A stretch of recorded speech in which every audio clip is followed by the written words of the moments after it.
murashaxnimada xildhibaan ee cabdiraxmaan cabdishakuur oo halis ku jirta kadib markii beesha iska leh kursigan ay qaadatay go'aan lama filaan ah oo dhabarjab ku ah cabdiraxmaan cabdishakuur. haddaba beesha iska leh kursiga hob 138 ee degta koonfurta Guriceel yay la rabaan kursigan, maxayse tahay sababta ay beeshu uga cagajiidayso in cabdiraxmaan cabdishakuur la siiyo kursigan?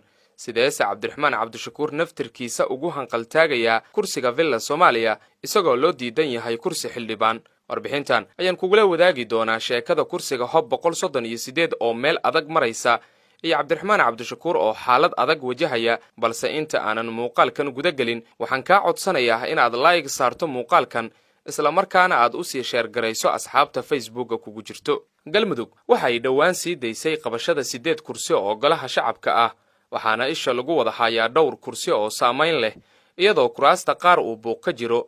isqabqabsi xoog leh ayaana haatan ka taagan kursiga tirsigiisu yahay hob 138 oo sanadkan si lama filaan ah isugu soo sharaxay cabdiraxmaan cabdishakuur oo ka mid ah murashaxiinta xilka madaxweynaha Soomaaliya. cabdiraxmaan oo ay dadka qaar ku duraan in uusan u wanaagsaneyn beeshiisa ayaa dalbaday in kursigan la siiyo oo loo xiro, balse beesha habar aji ee uu ka soo jeedo ayuu xitaa taageero ka waayay iska daajufooyinka kale ee kursigan wax ku leh sida Yabadhaale Cayr iyo beesha Sabuux, inkastoo ay jiraan tiro yar oo taabacsan. arrintan ayaa la sheegay in ay hurdo la'aan ku riday cabdiraxmaan cabdishakuur kadib markii uu ka war helay in beeshu ay qorshaynayso in kursigan la siiyo xubno kale ee uu ka mid yahay wasiir Taardhuleed iyo Cabdinaasir Caruush, kuwaasi oo haatan ka mid ah xubnaha ugu cadcad ee kursigan ku soo bixi kara.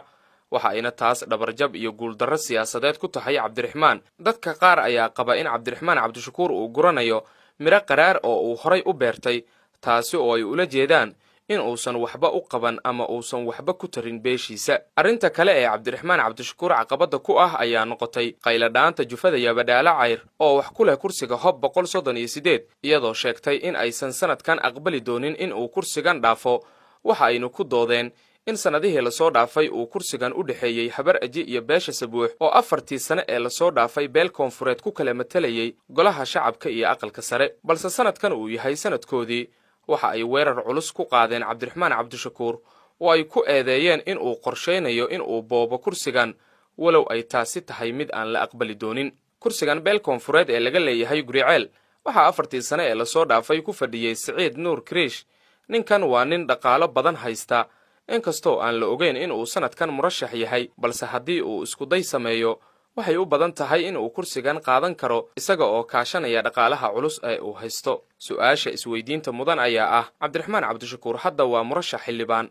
haddii ay beeshiisa siin weyso kursi xildhibaan oo ay si cad ugu diido, sidee ayuu ku hogaamin karaa Soomaaliya oo dhan? si kastaba 13 bishan February ee 2022 ayaa la filayaa in magaalada Dhuusamareeb ee caasimadda Galmudug lagu qabto 8 kursi oo ka mid ah kuraasta golaha shacabka. waxa ayna Galmudug soo daabacday kuraas si weyn indhaha loogu hayo oo uu ka mid yahay kursigan aynu haatan warbixinta ka diyaarinay ee hob 138 ee uu soo hunguriyeeyay cabdiraxmaan cabdishakuur warsame oo ah gudoomiyaha xisbiga Wadajir.